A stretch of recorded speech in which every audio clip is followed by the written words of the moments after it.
भैया जी कहीं मैं आपका एक बार फिर स्वागत है। बातचीत के सिलसिले को जोड़ने के लिए एक बार फिर से मैं आपके साथ आपके बीच में हाजिर हूं। मेहमानों से तारीफ कर रहा हूं। उससे पहले आज का मुद्दा क्या है ये आज बताना।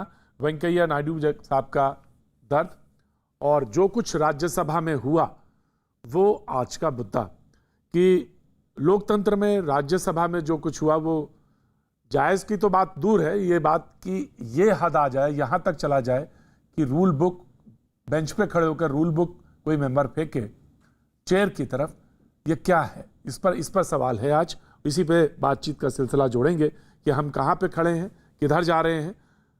75 वर्ष आज़ादी के मना रहे हैं, लोकतंत्र का जश्न है। उससे पहले ठीक ये घटना अपने आप में बहुत कुछ गवाह है। इसी पे बातचीत का सिलसिला शुरू होगा, लेकिन सबसे पहले कि वेंकैया नायडू का दर्द क्या है आगे। Entering this sanctum sanctorum of the House in itself is an act of sacrilege. It has been happening as a routine for some time. I am distressed by the way this sacredness was destroyed yesterday. While some members sat on the table, some others climbed on the table of the House, perhaps to be more visible with such acts of sacrilege. I have no words to convey my anguish and to condemn such acts. As I spent a sleepless night,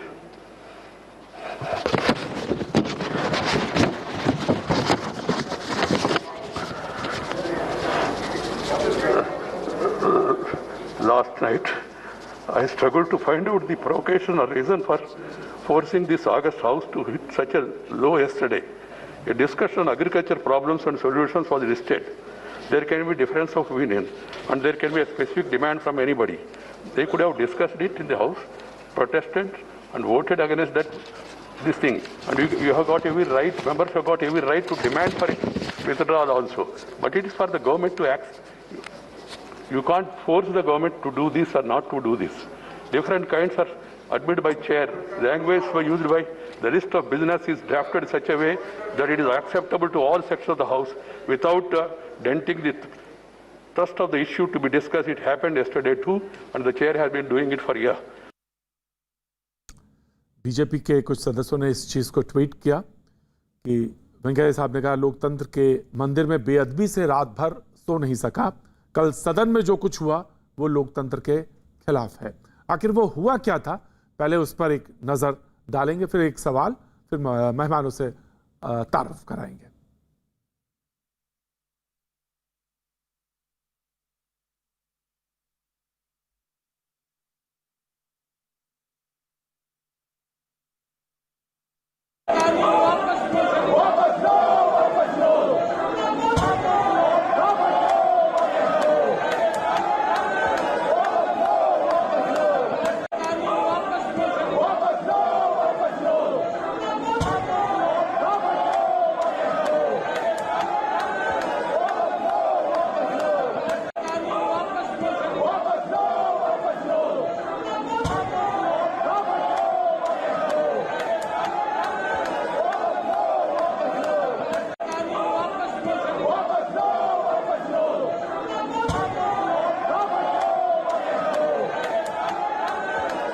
ये वो दृश्य है जिसकी वजह से दुख था और जिसकी वजह से उन्होंने अपना दुख बयां किया।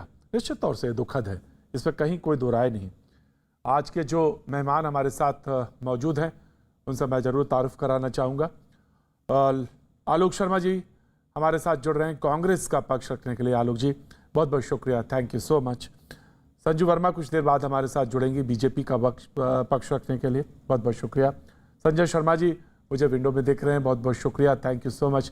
टीएमसी के प्रवक्ता हैं, बहुत बहुत शुक्रिया, thank you so much. Shivam Tyagi राजनीतिक विश्लेषक हमारे साथ जुड़ रहे हैं, बहुत बहुत शुक्रिया, thank you so much. Doctor Aziz Khan Samajwadi party के प्रवक्ता हैं, मुस्कुराता चेहरा लेके आज हमारे साथ हैं, हमेशा मुस्कुराते हैं, ऐसा यूं ही मुस्कुराते रहें, बहुत बहुत शुक्रिया, thank you so much. Lucknow से जुड़ रहे हैं और हमारे पॉलिटिकल एडिटर अमिताभ सिन्हा हमारे न्यूज़ रूम से जुड़ रहे हैं, बहुत बहुत शुक्रिया अमिताभ जी, आपका भी thank you so much. Program का एक नियम है और वो ये नियम है कि 30 सेकंड सबको मिलता है और वो 30 सेकंड सबको बोलने का हक है, लेकिन उससे पहले उसके बीच में मैं नहीं टोकता। उन 30 सेकंड में कोई बहुत बड़ा कारण ना हो तो मैं बीच में नहीं टोकता और मैं टोकूंगा भी नहीं। और 30 सेकंड आज़ादी है आपके साथ बोलने के लिए। एक सवाल जरूर आज रखना चाहते हैं। जब मैं पढ़ रहा था उस समय में बस एक ही चीज़ पढ़ी, उस जब पॉलिटिकल साइंस पढ़ी तो उसमें एक विषय था गांधी और गांधीयन थॉट। तो गांधी का और गांधीयन थॉट का एक चीज़ जो निचोड़ मुझे मेरे प्रोफेसर ने बताया, कहा कि वो फर्क इसलिए है कि गांधी माध्यम मीडियम का भी बात करता है और कहता है कि वो भी किसी चीज को हासिल करने के लिए वो पवित्र होना चाहिए, सेक्रेड होना चाहिए। ये फर्क है और यही एक डिफरेंस है गांधी को गांधी बनाने में और सबसे अलग रखने में, कि वो माध्यम भी जिससे कोई चीज हासिल करनी है वो पवित्र होनी चाहिए, वो रास्ता बहुत पवित्र होना चाहिए। ये एक सवाल है, एक विचार है, क्योंकि ये मुल्क विचार के साथ ही चला है और विचार के साथ ही खड़ा हुआ है। 30 सेकेंड्स आलोक शर्मा जी आपके। प्रदीप भाई, पवित्र से ही शुरू करते हैं कि किसी भी लक्ष्य को प्राप्त करने के लिए रास्ता पवित्र होना चाहिए। लेकिन अगर देश की चुनी हुई सरकार पेगासस के माध्यम से सरकार के तमाम संवैधानिक संस्थाओं को गिरा दे और सत्ता केवल उसका लक्ष्य हो जाए और केवल उसके लिए यह हो कि शाम दाम दंड भेद कोई भी मार्ग अपनाना पड़े, कोई भी अपवित्र मार्ग अपनाना पड़े, गांधी जी की आत्मा की छाती के ऊपर क्यों ना पैर रखकर जाना पड़े, लेकिन सत्ता चाहिए, तो मुझे लगता है कि जो आज आपने उक्ति दी है ये भाजपा और वर्तमान की सरकार के लिए सही बैठती है। सुप्रीम कोर्ट से लेकर ड्राइवर और माली तक की जब लोकतंत्र की हत्या, नृशंस हत्या करने के लिए पेगासस जैसे सॉफ्टवेयर का इस्तेमाल किया जाए और सीबीआई के दफ्तर को दिल्ली पुलिस जाकर रात को 2 बजे घेर ले, तो मुझे लगता है कि जो आज आपने कहा है बीजेपी के बड़े बड़े लीडर्स को, प्रतीक भाई की बात को बहुत शांति से सुनना चाहिए।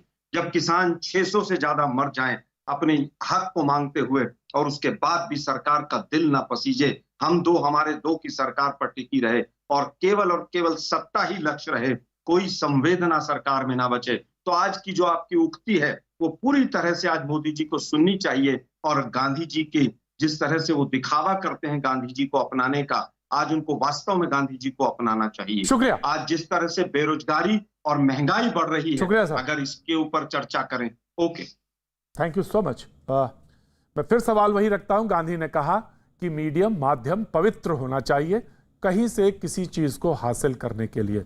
मैं अपने प्रोड्यूसर राजेश शर्मा जी से एक आग्रह करना चाहूंगा, वो विजुअल जो बीजेपी ने ट्वीट किया है वो एक बार फिर से दिखाया जाए। मैं उनसे आग्रह करना चाहता हूं, अपने पैनल पे जो मेरे प्रोड्यूसर खड़े हैं, कि वो ये और इस दृश्य को एक बार फिर से गौर से देखा जाए। और उसके बाद, क्योंकि तेजस्वी सूर्य का ट्वीट है ये बीजेपी के, और मैं चाहता हूं कि फुल स्क्रीन पे फिर से लाया जाए, क्योंकि ये बार बार मैं इसलिए इशारा कर रहा हूं कि गांधी के सामने कौन थे। जब आलोक जी बोल चुके तो फिर दूसरा सवाल खड़ा करता हूं, गांधी के सामने कौन थे? गोरे थे। और गांधी ने कहा ना खड़े रहना, वो अपनी बात पर अड़े रहे। हमने राष्ट्रपिता कहा है, या तो उनको वहां से हटाएंगे और कहेंगे कि नहीं वो राष्ट्रपिता नहीं है, हम गांधी को नहीं मानते हैं, या तो ये कहेंगे, या फिर आज ये तय होगा कि जो ये था दृश्य वो गलत था, तरीका गलत था। आज ये तय होगा, क्योंकि दूसरा सवाल ये है कि गांधी के सामने गोरे थे और तब भी गांधी ने संयम रखा, कहा कि नहीं, युद्ध में हम ही जीतेंगे, विजय मेरी ही होगी, माध्यम पवित्र रखिए। Sanjay Sharma, TMC, 30 second sir आपके। प्रतीक जी, गांधी की बात आपने, गांधी जी का उल्लेख किया, बहुत अच्छा लगा मुझे। और सही मायने में हम देखें तो गांधी की संवेदनाएं और गांधी का सिद्धांत आज के विश्व को भी आलोकित करता है। लेकिन सवाल यह है कि आज केंद्र की सत्ता के अहंकार के कारण केंद्र सरकार को जो जनता के मुद्दे नहीं दिखते, मुझे वेंकैया जी के आंसू पर बहुत अफसोस है। वेंकैया जी के प्रति मेरी सहानुभूति भी है कि उन्हें आज राज्यसभा में रोना पड़ा, उनके आंसू निकल आए। लेकिन मैं बेचैन हो जाता हूं जब यही वेंकैया जी के आंसू उस समय नहीं आते जब दिल्ली से उनके संसद भवन के कुछ किलोमीटर पर किसान इतने महीनों से आंदोलन कर रहे हैं, इतने किसान मर गए और इनके आंसू नहीं निकले। आज बात क्या हो गई? बात हो गई अहंकार की। संसद भवन में जब केंद्र सरकार कहती है कि ऑक्सीजन की कमी से देश में एक भी व्यक्ति की मृत्यु नहीं हुई, वो किस दंभ पर, किस अहंकार से केंद्र सरकार कहती है। और जब केंद्र सरकार ऐसा कहती है तो देश की जनता में जो मैसेज जाता है, देश की जनता में जो स्वाभाविक गुस्सा आता है, वो गुस्से को देखते हुए किसानों के मुद्दे पर आज राज्यसभा में जो हुआ, मैं संसद में किसी भी प्रकार की ऐसी एक्टिविटी हो, मैं इसका समर्थन नहीं करता, लेकिन कई बार हालात इतने वो हो जाते हैं कि इंसान के पास बस नहीं रहता मुद्दों के प्रति लोगों का ध्यान आकर्षण करने के लिए और हमारे अन्नदाताओं को बचाने के लिए आज उन्हें ऐसा करना पड़ा। ये उनके लिए समय की मांग रही होगी। तो फिर हमारा तीसरा सवाल ये आता है कि क्या हम संयम खो देते हैं? बाज वक्त, आपने कहा बाज वक्त ऐसा समय आ जाता है, हम नेता हैं, जिम्मेदारी है, सर्वोच्च संस्था के प्रति हमने एक शपथ ली है और वो शपथ ये थी कि हम संयम के साथ, सब्र के साथ भी रहेंगे। तो क्या हम संयम सब्र खो देते हैं? ये भी एक सवाल है। पहला सवाल था गांधी का मीडियम के ऊपर, माध्यम वो कहता पवित्र, और कहता है कि गांधी के सामने गोरे थे लेकिन उसने संयम रखा और एक लड़ाई लड़ी। तो गांधी के गोरे तो नहीं है, अपने ही लोग हैं सामने। और फिर तीसरा है कि क्या यही एक रास्ता था कि रूल बुक चेयर की तरफ फेंकी जाए? तीसरा सवाल ये था। नाउ संजू वर्मा जी, आपका वक्त 30 सेकेंड्स। थैंक यू प्रतीक जी। प्रतीक जी, पहली बात तो ये बार बार मैंने ये दोहराया है आप ही के शो में पिछले हफ्ते भी कि संसद चलाना ये सत्ताधारी पार्टी की जवाबदेही होती है, पर हमारे संविधान ने विपक्ष को भी ये कहा है कि विपक्ष को अपनी जिम्मेदारी निभानी चाहिए। मुझे ये बात बताइए कि ताली दो हाथ से बजती है, विपक्ष खाली आकर नारेबाजी करना सदन के अंदर, मुझे ये कहते हुए शर्म आ रही है, जो आज हुआ वो सिर्फ अराजकता या उपद्रवता नहीं थी, वो सरासर गुंडागर्दी थी। और मैं एक चीज कहना चाहती हूँ, जो लोग कहते हैं कि ये सरकार ने 10 मिनट में एक बिल पास कर दिया, 2 मिनट में एक बिल पास कर दिया, मैं इनके बीच में नहीं बोली थी Prateek ji, I will walk out of the debate. ये क्या तरीका है? शांत रहिए, मैंने एक बार भी आपको टोका नहीं था। कोई नहीं बोला संजू जी, कोई नहीं बोला है संजू जी, कोई नहीं बोला है संजू जी, कोई नहीं बोला। प्रतीक जी, पहली बात तो ये कि विपक्ष जो बार बार हम पर आरोप लगा रहा है कि कोई बिल 1 मिनट में पास हो गया, कोई 2 मिनट में, कोई 10 मिनट में, तो आपको बता दूं 17 सेशन हुए लोकसभा के और 17 सेशन में मुझे देखकर और जानकर ताज्जुब हुआ कि सिर्फ 14 घंटे का काम हुआ। मतलब प्रोडक्टिविटी रेट जो था लोकसभा का वो 22% था, प्रोडक्टिविटी रेट जो राज्यसभा का था वो तो सिर्फ 16 या 17% था। और 103 घंटे से ज्यादा बर्बाद किए किसने? विपक्ष ने। 103 घंटे बर्बाद होने का मतलब होता है टैक्स पेयर के 165 करोड़ बर्बाद हुए। और यही कांग्रेस पार्टी है, यही तृणमूल है जो हाहाकार मचाती है, दुहाई देती है कि हम तो आम नागरिक के समर्थन में खड़े हैं, हम तो टैक्स पेयर के समर्थन में खड़े हैं। आपको शर्म नहीं आई?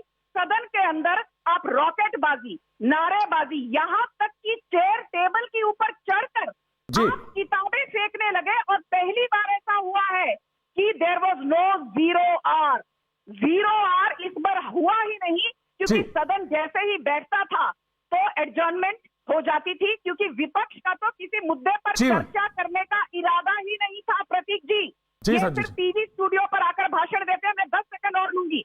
नहीं संजू जी, आपका वक्त हो गया। संजू जी, वक्त हो गया है। मैं, आप इंतजार करिए, मैं आपके पास डिबेट जब ओपन करूंगा तो आऊंगा। और पूरी उम्मीद है जो नियम विपक्ष पे लगते हैं वही नियम, वही यार्डस्टिक सत्ता पक्ष पर भी रखते हैं। लेकिन सत्ता पक्ष को एक चीज और ध्यान रखनी चाहिए, उसको भी बहुत संयम और सब्र के साथ डिबेट्स में आना भी चाहिए, और सदन की चलाने की जिम्मेदारी भी उसकी, जिसका जिक्र आपने किया था। 30 सेकेंड्स, डॉक्टर अजीज खान साहब। सर देखिए प्रतीक जी, जो मैं सारा प्रकरण देख रहा हूं, आखिर सदन में इतना अफरा तफरी का माहौल क्यों रहा? इसको अगर देखा जाए तो ये बहुत बड़े परिप्रेक्ष्य में कई बातें निकल करके आएंगी। पहली बात तो ये देखें आप कि किसान आंदोलन, कोविड की मार और बंगाल की हार, बीजेपी को बिल्कुल पूरी तरह से इसने चारों खाने चित कर दिया। और यही वजह है कि आज बीजेपी बौखलाई हुई है और विपक्षियों की बात सुनना नहीं चाहती है। मैं बताऊं कि मैं मंजर भोपाली का एक शेर कहना चाहूंगा इनके ऊपर कि जो बागवां फूलों का वफादार नहीं है, गुलशन की हिफाजत का वो हकदार नहीं है। आज आज जो पूरे देश कुछ ऐसे लोगों के हाथ में सौंप दिया गया कि साहब उनसे अगर अपनी मांग रखने वाले लोग मांग रखते हैं तो गांधी के इस मुल्क में आप समझिए कि उनकी आवाजों को कुचल दिया जाता है। आप देखिए हिंसात्मक तरीके से 550 किसान आत्महत्या कर लिए, मर गए, लेकिन उनको पूछने वाला कोई नहीं है। आप इस बात को समझिए कि उनको आतंकवादी और उनको मवाली और खालिस्तानी कहा जा रहा है। यह गांधी का मुल्क है, यही गांधी का मुल्क है, यही चीज हम लोगों ने सीखा, यही मेरी संस्कृति है। आखिर लोकसभा नहीं चला तो इसके लिए कौन जिम्मेदार है? अभी कुल 3 ही मांग थी साहब, कोविड पर चर्चा हो जाए बड़े स्तर पर, किसान जो पीड़ित है वो अपने हक की मांग कर रहा है, वो अन्नदाता है, उसकी मांग मानी जाए, उस पर जबरदस्ती जो जितने थोपी गई है उसे वापस ले ली जाए। क्या बुराई की बात है साहब?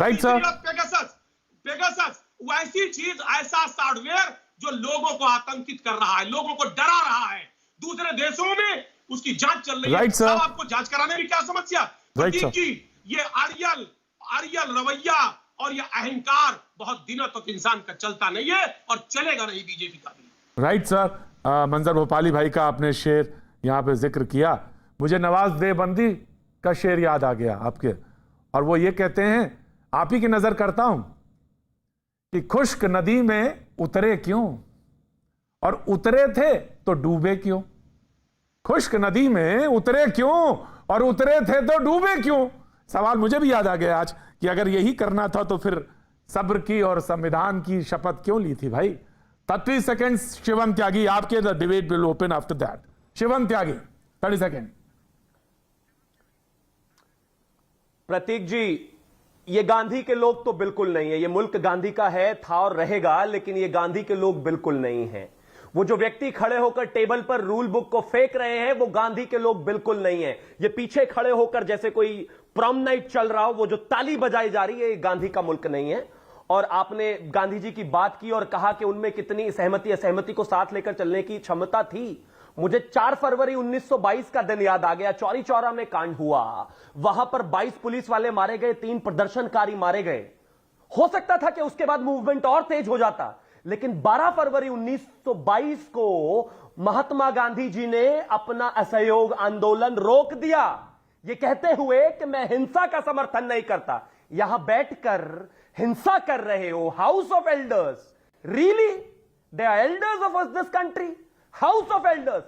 शर्म से मुंह झुक जाना चाहिए जो इसको आवाज उठाने का तरीका मानते हैं, जो गांधी की बात करते हैं, गांधी को आधार पर पार्टी चलाने की बात करते हैं। वो गांधी के एक पन्ने को भी अगर पढ़ ले, उनको पढ़ने में तो पूरी जिंदगी लग जाएगी और शायद पूरी कांग्रेस भी ना पढ़ पाए, लेकिन अगर उनका एक चैप्टर का एक हिस्सा भी आप पढ़ लेते तो ये जो आज हो रहा है ये ना होता।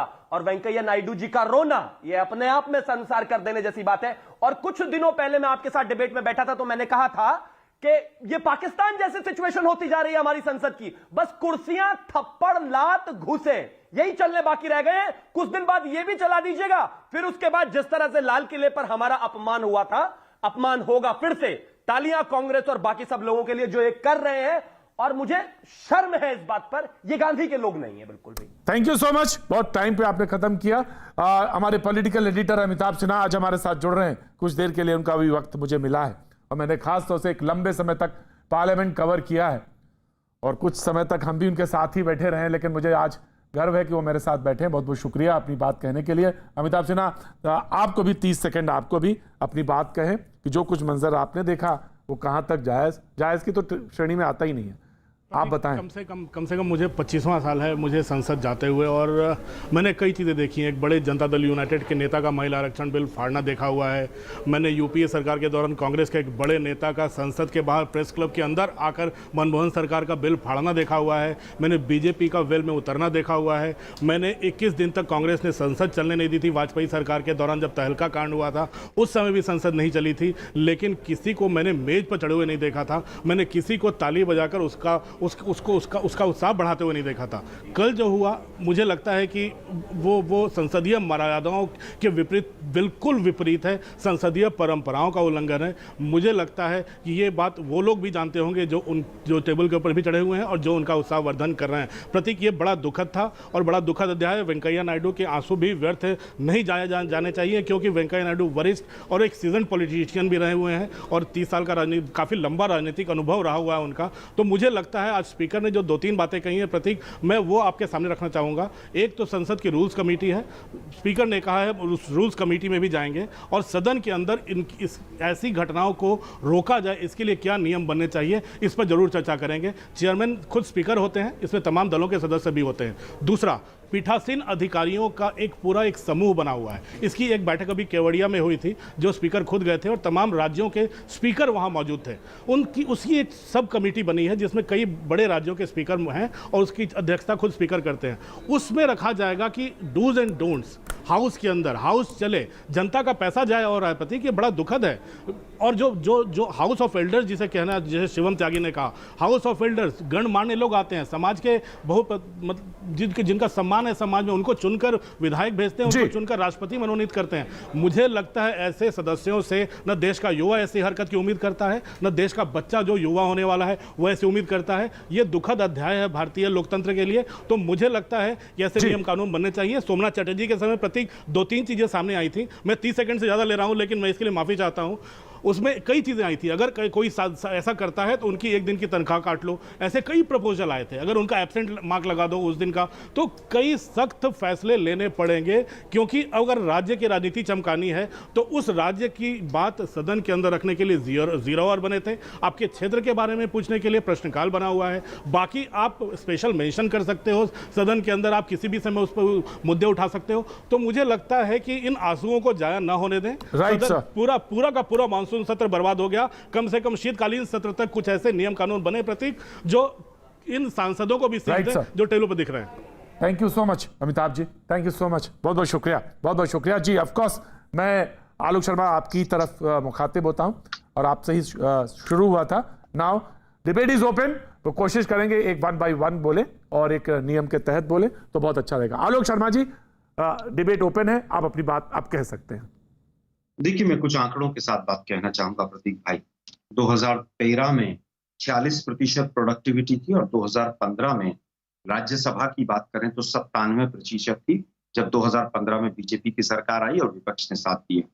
अगर लोकसभा की बात करें 2009 से 13 की 65% प्रोडक्टिविटी रही मात्र, जबकि 15 से 17 के आंकड़े मेरे सामने हैं 90% से ज्यादा की रही। जहां तक रूल बुक की बात है, रूल बुक सबको पता है क्या रूल हैं और कौन सा आवर किस लिए है। पहली सरकार होगी जिसने प्रश्नकाल को पिछले सेशन में हटा दिया। शपथ की बात आप कर रहे हैं, शपथ केवल विपक्ष ने नहीं ली है, शपथ पक्ष वालों ने भी ली है। अब मैं एक स्टेटमेंट जनवरी 2011 के अरुण जेटली जी की बताता हूं, इसी राज्यसभा में उन्होंने दी थी। Obstruction of parliament is in favour of democracy, therefore parliamentary obstruction is not undemocratic. ये उन्हीं के शब्द हैं। दूसरी बात अब आती है कि क्या सारी मर्यादाओं का ठेका विपक्ष ने ले रखा है?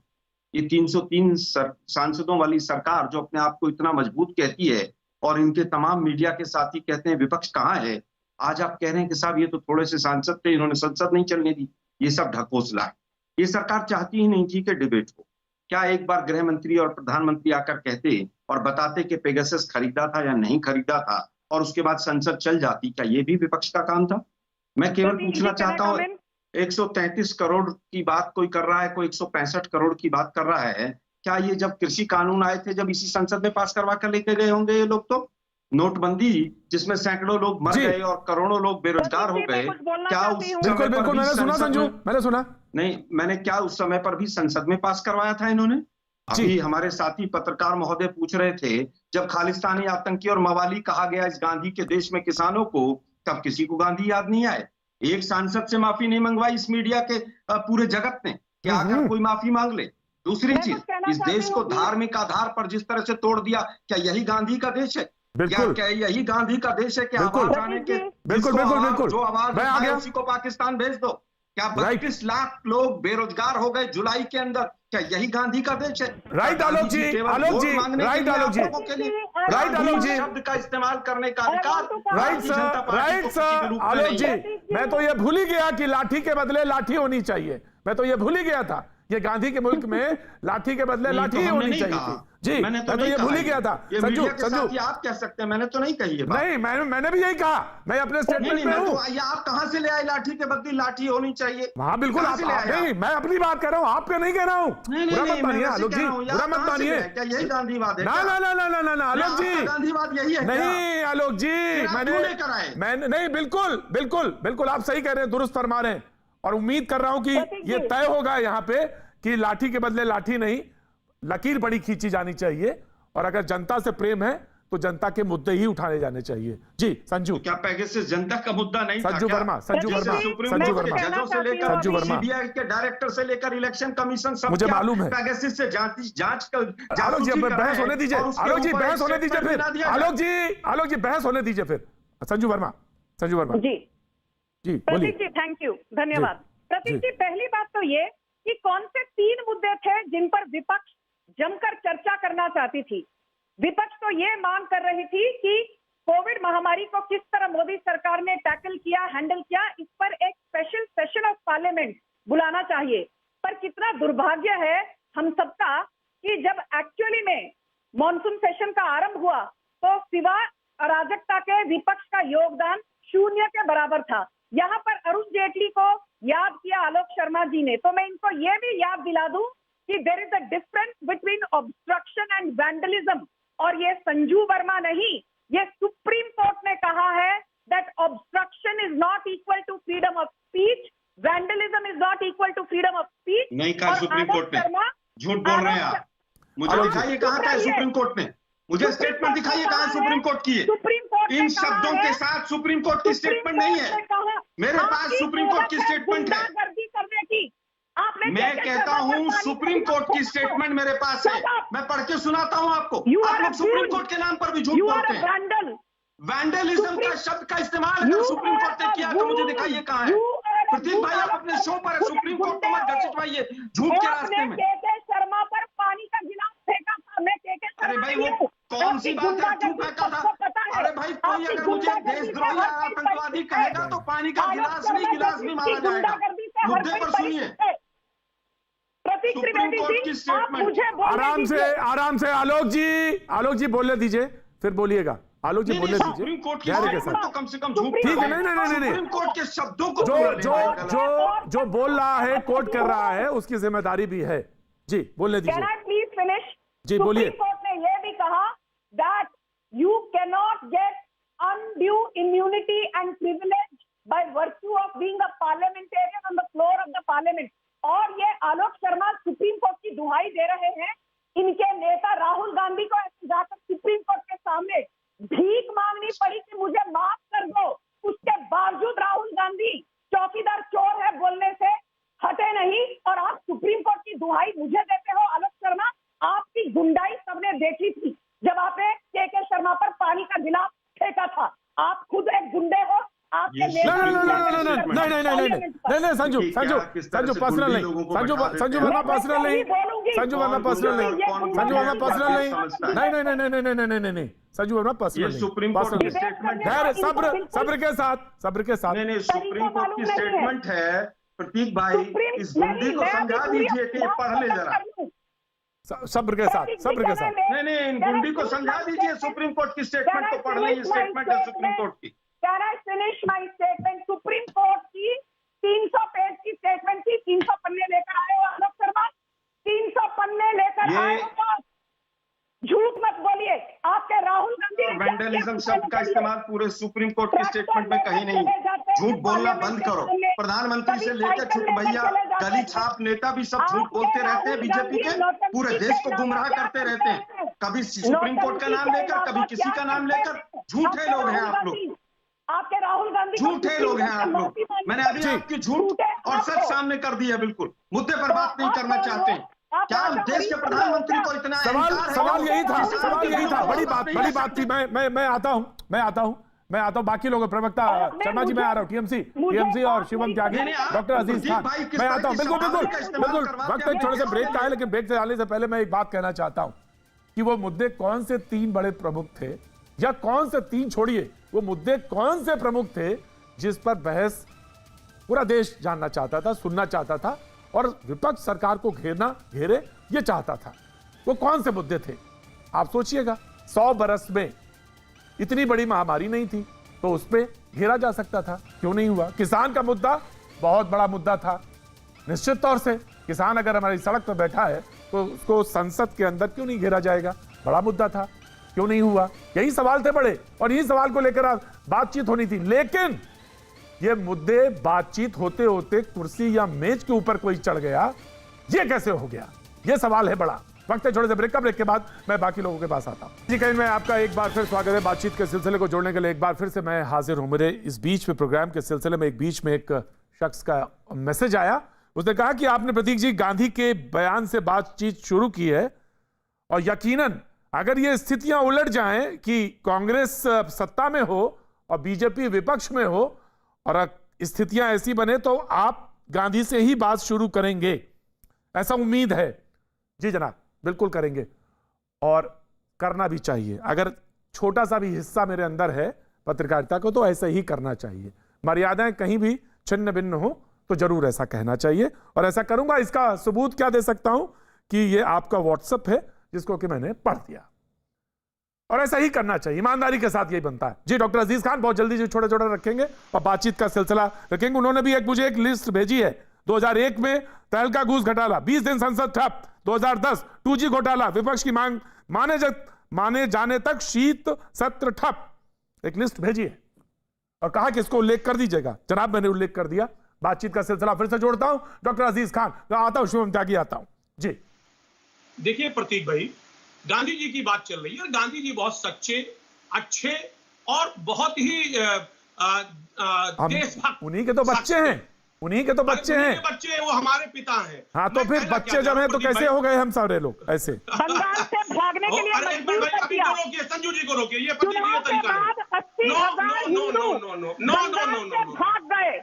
आपकी ममता दीदी, संजू जी प्रतीक जी प्लीज रोकिए। 80,000 हिंदुओं को बंगाल से भागने पर मजबूर कर दिया। दीदी ने संजू ने शर्म नहीं आती आपको? आपकी हिटलर दीदी ने तो अभी बात रखने हाई कोर्ट तक को नहीं छोड़ा, सुप्रीम कोर्ट तक पर आरोप। संजू आलोक जी तुरंत कहेंगे आपको, आप ही को टोकेंगे। बंद कर ली है। आलोक जी टोकने वाले हैं आपको। संजू महिला का गैंगरेप हो जाता है। वो आपके संजू जी ये ठीक नहीं है। संजू ये बिल्कुल ठीक नहीं है। संजू ये बिल्कुल ठीक नहीं, बिल्कुल नहीं ठीक है। यहाँ पर आकर गांधी की दुहाई दे रहे हैं। शर्म करिए। 60 साल की महिला के नहीं ठीक नहीं है संजू वर्मा, ये ठीक नहीं है। तृणमूल कांग्रेस के गुंडों ने नहीं, this is unparliamentary, this is unparliamentary. नहीं, दिस इज अनपार्लियामेंट्री। नहीं, उस पर कार्रवाई होगी, उस पे कार्रवाई होगी, और उन्होंने कहा रूल बुक के हिसाब से होगी, और वो आप ये शब्द का इस्तेमाल गलत है। जी बोलिए डॉक्टर अजीज खान। महिला के साथ बलात्कार करने के बाद यहाँ पर गांधी बात पर भाषण देते हैं, इनको शर्म नहीं आती? प्रवक्ता बोलेंगे क्या? जी डॉक्टर अजीज खान। बोलोगे तो मैं आपको रोकूंगी। पहले माफी डॉक्टर अजीज खान, उस 60 साल की महिला से माफी मांगिए। प्रतीक जी 6 साल के नाती के साथ प्रतीक जी, डॉक्टर अजीज खान, डॉक्टर अजीज खान, डॉक्टर अजीज खान, डॉक्टर अजीज खान, डॉक्टर अजीज खान, डॉक्टर अजीज खान, करिए। डॉक्टर अजीज खान, कत्लेआम आप मार रहे हो, डॉक्टर अजीज खान, दे रहे हो। डॉक्टर अजीज खान, कत्लेआम हो रहा है बंगाल में। क्या तरीका है? तरीका यही सही है। अरे भाई ये तरीका आपको बोलने नहीं देना चाहिए। तो गणतंत्र का आपको ये तरीका ठीक नहीं है ना? दायरा मालूम नहीं है जो बंगाल में। संजू वर्मा जी, गणतंत्र की धज्जियां उड़ा रहे हो आप। संजू वर्मा जी, बीजेपी के कार्यकर्ता संजू वर्मा जी, पत्नी का आपने 2 दिन पहले बलात्कार किया। संजू वर्मा जी, संजू वर्मा जी, संजू वर्मा जी, संजू वर्मा जी, शुक्रिया, शुक्रिया जी। डॉक्टर अजीज खान, मैं माफी मांगता हूँ, माफी मांगता हूँ जी। Please, thank you. देखिए प्रतीक जी, आप प्रतीक जी मुझे मौका दे। देखिए प्रतीक जी, अगर बीजेपी भारतीय, अरे भाई प्लीज, भारतीय जनता पार्टी में से अगर झूठ और धार्मिक उन्माद को माइनस कर दिया जाए तो पार्टी में कुछ नहीं है। मैं इतनी बात कहना चाहूंगा। पहली बात सुनिए आप, आज बीजेपी ओबीसी का वोट लेकर के इस मुकाम पर पहुंची है, ओबीसी के बदले, और सामाजिक न्याय की बात करती है। साहब, सामाजिक न्याय कैसे हो पाएगा? ये आप इस बात को समझिए कि जब यही नहीं पता है कि उनकी संख्या कितनी है, आप इनका देखिए, इनका मुखौटा देखिए कि 2011 में सेंसस हुआ, और 2011 में सेंसस हुआ 4000 करोड़ रुपया लगा करके। 2015 में स्वर्गीय अरुण जेटली साहब ने कहा इसका आंकड़ा जल्द घोषित करेंगे। 2018 में माननीय राजनाथ सिंह जी ने कहा आंकड़ा घोषित करेंगे, आज तक घोषित नहीं किया। 2021 में ओबीसी का कैटेगरी जो है, साहब, वो जनगणना में जनगणना लिस्ट से, यानी उससे कालम हटा दिया गया, कालम हटा दिया गया। संजू वर्मा, संजू वर्मा, संजू वर्मा, संजू वर्मा, संजू वर्मा, आय को 6 लाख से 8 लाख, संजू वर्मा, संजू वर्मा, संजू वर्मा, संजू वर्मा, बोलने दीजिए, बोलने दीजिए। बिल किसने पास किया? संजू वर्मा जी,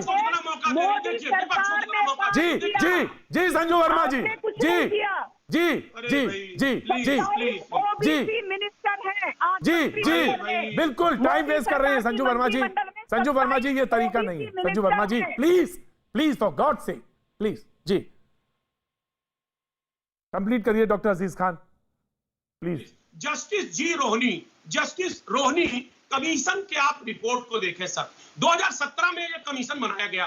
5 साल पहले का 1.3 लाख जो केंद्र सरकार ने भर्तियां की थी एम्स में, उसके बाद एफएमसी में, विश्वविद्यालय में जो प्रवेश मिले, उसके आंकड़े के मुताबिक इन्होंने एक आंकड़ा घोषित किया। उन्होंने कहा ओबीसी समाज की जो 2633 जातियां हैं, उसमें 983 जातियों की सहभागिता 0 है, उनको 0 आरक्षण मिल रहा है। साहब, 1931 का जो आरक्षण है जातिगत, उसके आधार पर, यानी 90 साल के आधार पर, 90 साल पुरानी चीजें, 90 साल में बहुत कुछ चीजें बदल गई, उस आधार पर आप ओबीसी को आरक्षण देंगे? साहब, यही है 1950 में इनको आरक्षण मिल जाना चाहिए। राइट, शिवम त्यागी, शिवम त्यागी, शिवम त्यागी, 1950 में आरक्षण मिल जाना चाहिए। राइट, शिवम त्यागी, 92 में शिवम त्यागी, मैं आ रहा हूं, संजय शर्मा जी आ रहा हूं, बिल्कुल आ रहा हूं, पंडित जी आ रहा हूं, संजय शर्मा जी आ रहा हूं, शिवम त्यागी, शिवम त्यागी, देखिए जी।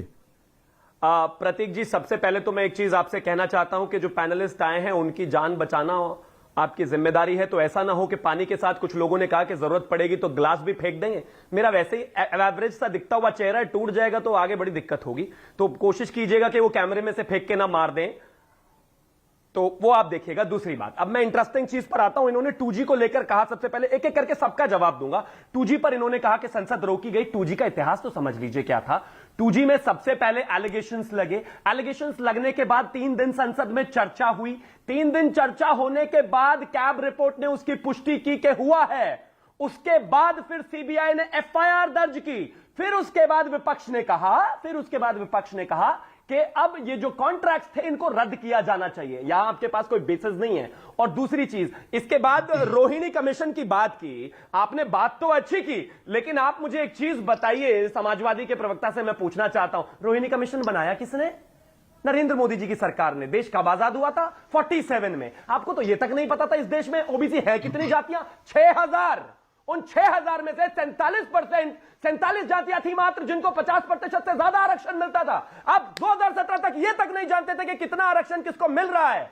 तो एटलीस्ट कमीशन बना और देश को पता चला कि कहां जा रहा है आरक्षण। मैं आखिरकार यही कहना चाहता हूं कि सबसे महत्वपूर्ण चीज ओबीसी समाज के धोखा, अच्छा ये धोखा है। अच्छा 1947 से 2017 तक आ गए, एक रिपोर्ट नहीं बने, मतलब रक्षा मंत्री की गद्दी तो ले लेंगे। एग्जैक्टली आपको वही नहीं पता था। अरे जातियां नहीं पता थी ओबीसी में आपको कितनी है। 2017 तक आ गए, 2017 तक आ गए आप, 2017 तक आ गए आप। अरे भैया अब आप ग्लास, अजीत जी अब आप ग्लास फेंक के मत फेंक, अब ग्लास मत फेंक के मार देना। पहले ही वाटर बेबी आलोक जी, हैशटैग वाटर बेबी आलोक जी यहां पर बैठे हुए हैं, वही इतना चिल्ला चोट करते रहते हैं, ग्लास मारते रहते हैं। आप तो इतना नहीं शिवम त्यागी पर्सनल नहीं, शिवम त्यागी पर्सनल नहीं, भाजपा के पिट्ठू को पर्सनल नहीं सर, पर्सनल नहीं जी है सर, वो तो जी है सर, वो तो जी है, वो तो मैं तो जी बोला नहीं तो वो प्रतीक भाई भाजपा के पिट्ठुओं को बैठा के जी भी लगा तो गलत है। नहीं यहाँ पर महिलाएं किसी को भी गुंडा कहे, कुछ भी कहे, नहीं आप गुंडी कह रहे हो महिला को। अरे टीवी पर बैठ के कह रहे हो, कहा ना मुझे गुंडा कहेगा तो गुंडी कहूंगा ना, 4 बार कहूंगा, हाउस ऑफ एल्डर्स में हंगामा कर रहे हैं, यहाँ पर भी हाउस ऑफ एल्डर्स में आप सुनने का ठेका हम नहीं ले रखा है। अरे भाई आप गालियां सुनने का ठेका ले रखा है क्या कांग्रेस ने? नहीं बिल्कुल नहीं, आप बिकाऊ पत्रकार नहीं है, सुनेंगे जो पर गुंडी कह दिया आपने। प्रतीक जी टेलीविजन पर किसने गुंडा कहा पहले मुझे? कितनी गालियां देंगे भाई? नहीं भाई को किसने गुंडा कहा मुझे पहले? जिसने कहा सुनेगा वो। कैसे बात करते हैं आपको नहीं पता? 4 बार कहूंगा, एक बार फिर कहवाइए, फिर 4 बार कहूंगा। अरे भैया कहवाइए ना, एक बार हिम्मत है तो बस। और आप मुझे कभी सुनने की देशद्रोही कहिएगा आकर, आपको भी प्रसाद मिलेगा। सुनने की भी क्षमता रखिए, तो रखिए ना क्षमता आप भी। सुनिए आप खूब किसी को देशद्रोही कहेंगे तो सुनने की क्षमता रखिए, वहां पर भी की क्षमता रखिए। कांग्रेस का क्या है, बिल्कुल क्षमता है। हाँ चिंता मत कीजिएगा, कभी सामने देशद्रोही कहिएगा, बताऊंगा क्या है। पूरे देश में भाई, पूरे देश में प्रसिद्ध है आप गालियों के नाम से, तो ठीक है भाई कौन क्या प्रसिद्ध है? प्रतीक जी कैसे? मुद्दे पे आइए, शिवम त्यागी मुद्दे पे, शिवम त्यागी मुद्दे पे, शिवम त्यागी मुद्दे पे, शिवम त्यागी मुद्दे पे। Can I please come in? No, you have to wait now. Ma'am, you have to wait. No. Sanjay Sharma ने बोला नहीं है अभी। 2G के मसले पर भी मैंने आपको दिया किस तरह से आर्टिकुलेट वे में सरकार गई। ना यहाँ पर FIR है, ना यहाँ पर इन्वेस्टिगेशन है, ना यहाँ पर CPC की रिपोर्ट है, ना यहाँ CBI ने FIR की है। तो जो मुद्दा आप डिस्कस कर रहे हैं वो अपने आप में आधारहीन, में पेगासस की बात करो। और किसान बिल पर तो कल चर्चा एक्सेप्ट कर ली गई थी हाउस ऑफ एल्डर्स में, राज्यसभा में चर्चा शुरू हो गई थी ऑलरेडी, उसके बाद हंगामा हुआ है और टेबल पे चढ़े। अगर चर्चा ही करनी थी तो फिर हंगामा क्यों किया? मेरा सवाल है। मैं उत्तर देता हूं। बिल्कुल प्रतीक भाई बिल्कुल उत्तर दीजिएगा, लेकिन पहले संजय शर्मा जी को बोलने दीजिए। बिल्कुल आप देंगे, इसके बाद उत्तर देंगे संजय शर्मा जी, टीएमसी। प्रतीक, डिबेट जहां से चली थी वहां से डिरेल होती दिख रही है। हाँ। डिबेट चली थी आज उस पर, लेकिन संजीव वर्मा जी को मैं सुन रहा था और अभी त्यागी जी को भी मैं सुन रहा था। मुझको लगता है कि भाजपा के लोग मानसिक पोलियो के शिकार होते जा रहे हैं। डिबेट किस मुद्दे पर है? ये बंगाल के मुद्दे को ले बैठी, ये बंगाल में ये मानसिक पोलियो माना एक यादव महिला को इनके लोगों ने, इनके गुंडों ने कपड़े खोले जा रहे थे, तब ये लोग कहां पर थे और देश में क्या सिचुएशन इन्होंने पैदा कर दी है। इतने किसान हमारे भाई थे और इनके कानों पर जू तक नहीं रहेगी और ये बात करते हैं डिसिप्लिन की।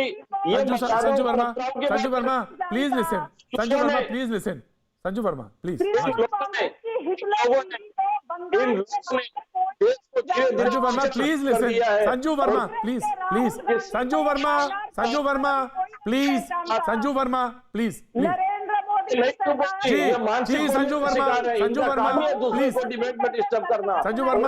वर्मा प्लीज मैं एक बात कहना जी पंडित जी कहिए, संजय शर्मा जी कहिए। देश में जो चल रहा है पेट्रोल, डीजल और गैस सिलेंडर, ये पेट्रोल पंप पे जब मोदी जी के हंसते हुए चेहरे को लोग देखते हैं ना, गालियां देने शुरू कर दिए लोगों ने। इन्होंने टैक्स टेररिज्म के एक ऐसा एग्जाम्पल पेश कर दिया जो 70 साल में नहीं हुआ, तो किसी भी प्रधानमंत्री इसने ऐसा नहीं किया। इतना टैक्स में पेट्रोल का दाम कम है, पानी से भी कम है, और ये कितने महंगे। संजू वर्मा, आप मानसिक शिकार हैं, मैं आप पर खुश ऐसी अच्छी आपकी जाल में जो इन चीजों का फंसा दिया है, इससे देश की जनता त्राही त्राही कर रही है। सरसों तेल 200 रुपए हो गए, मोदी जी के कानों पर जू नहीं थी। अभी यूपी में मोदी जी की फोटो का थैला घर घर में दिया जा रहा है। एक किसान, एक आदमी ने संजय में लेकर आया, बोली भैया। आलोक जी आपके पास आता हूं। आलोक जी मैं उम्मीद करता हूं कि कोई व्यक्तिगत आक्रमण नहीं होगा। Sanju ji please listen. Sanju Verma please. Sanju Verma please. व्यक्तिगत कोई टिप्पणियां नहीं, व्यक्तिगत टिप्पणियां बिल्कुल नहीं, व्यक्तिगत टिप्पणियां नहीं। आलोक शर्मा जी मुद्दे पे बोलेंगे, मुद्दे पे ही आएंगे। आलोक शर्मा नहीं, प्रतीक भाई, मुझे ज्यादा खुशी होती कि जिस समय इस तरह की शब्दावली की शुरुआत होती आप डिबेट में उनको रोकते, लेकिन आपने कहने दिया, उनकी हिम्मत बढ़ाई। लेकिन रिलायंस का चैनल है, हम कोई ज्यादा उम्मीद नहीं कर सकते। मुद्दे पर आते हैं। गांधी के हत्यारे आज गांधी गांधी कर रहे हैं, बहुत अच्छा लगा सुनकर। आज जिन लोगों ने गांधी की हत्या की और जिस विचारधारा ने हत्या की और जिस तरह से हत्यारों के महिमा मंडन किए इस पार्टी ने, और वो मोदी जी शायद मन से माफ नहीं कर पाए होंगे उनको, भोपाल की सांसद को, आज वो भी गांधी गांधी कर रहे हैं। आज दुर्भाग्य ये है कि संसद आप चलाना नहीं चाहते। यही गुजरात मॉडल था। हमने तो जीएसटी और इंश्योरेंस बिल जिस तरह से संसद चलाने का यही तरीका है। नहीं, संसद चलाने का यह तरीका है कि बेंच पे खड़े हो जाएंगे। नहीं, आप पेगासिस नहीं, आप संसद में पूरी में पेगासिस लगवा दें और फिर आपको बेंच पे खड़ा हो तो जाए। आप तो किसान के हितैषी हैं, आप तो किसान के हितैषी हैं ना, तो कहां चले गए? बहस तो शुरू हो रही थी किसान पर। कहां किसान पर बहस हो रही है? क्या बात कर रहे हैं? किसान पे तो बातचीत शुरू हो गई है, लेकिन आप तो किसान पे बातचीत शुरू नहीं करना चाहते हैं। नहीं, 5 जून को जब पिछली बार ये बिल आया था तो बहस होकर ही आया होगा। नहीं तो मैं ये जानना चाहता हूँ, आलोक जी पूछना चाहता हूँ। 1 मिनट सुनिए प्रतीक भाई, सरकार का पहला स्टेटमेंट है बहस शुरू होने से पहले कि बिल तो वापस नहीं होंगे। कौन सी बहस है फिर ये? तो सारे बिल वापस करेंगे आपके समय तक के जितने बिल पास हुए, सारे बिल वापस करेंगे? नहीं, सारे बिल वापस करेंगे आप। सारे रेट्रोग्रेड जितने बिल हैं, प्रोटेस्ट होगा सड़क पर। सड़क पर नहीं आलोक जी, सड़क पे तय होगा कि बिल वापस होंगे। सड़क पे तय होगा ना बिल, सड़क पे बिल तय होगा कि सड़क पे तय होगा कि बिल वापस होंगे, ये तय होगा। किसानों की मांग है तो माननी होगी। पहली क्यों? इंश्योरेंस बिल मेरा भी टैक्स का मनी है आलोक जी। मेरा मैं टैक्स पेयर हूँ, मेरा भी पैसा है और मैं जैसा चाहूंगा मैं भी कहूंगा।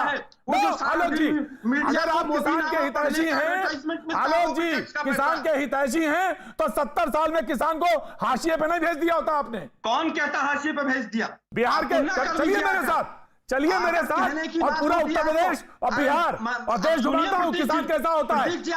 किसानों को देखना, चलिए मेरे साथ।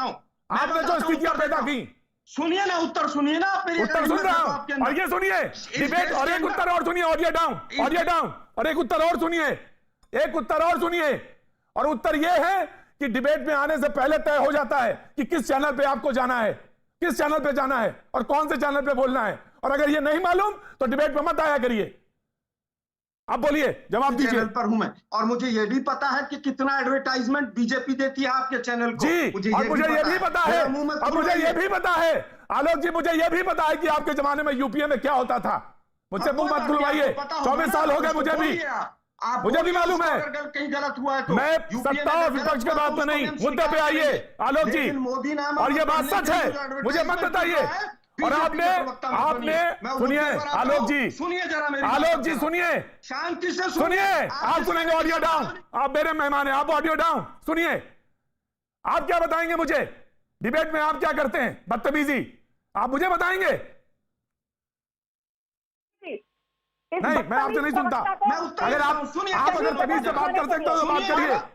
नहीं, बिल्कुल नहीं, विनम्रता मत खोइए, विनम्रता मत खोइए, विनम्रता मत खोइए आलोक जी, विनम्रता मत खोइए आलोक जी। और आपने कई बार किया है इसी डिबेट में। सुनिए जरा। नहीं सुनेंगे, नहीं, विनम्रता से बात करिए तो मैं सुनूंगा। विनम्रता से बात करेंगे, विपक्ष का आदर है, सत्कार है और उसकी वॉइस है, सुनी जाएगी। लेकिन आप के अंदर सुनिए, आप थोथे आक्रमण करेंगे। आप सुनिए ना जरा भाई, क्या एडवर्टाइजमेंट मुद्दे पे आइए चैनल को। नहीं, इस पे बहस है, मुद्दे पर आ रहा। नहीं, इस पे बहस है। आपने कहा जमीन घोटाले पे आप क्या बोलेंगे? जमीन घोटाले पे आप क्या बोलेंगे? आप सुनेंगे नहीं सुनेंगे नहीं। सुनिए ना जरा। क्यों इतना आपको? अब मैं कहूं कि एक प्रेसिडेंट तो ढूंढ नहीं पा रहे हैं, आप क्यों? मैं कहूं प्रेसिडेंट तो ढूंढ नहीं पा रहे हैं आप, तो हम ढूंढ लेंगे हमारे प्रेसिडेंट। पार्टी की स्थिति ये है, को चिंता करने पार्टी की स्थिति ये है, तो मैं पूछूं तो बहस नहीं है इस पे।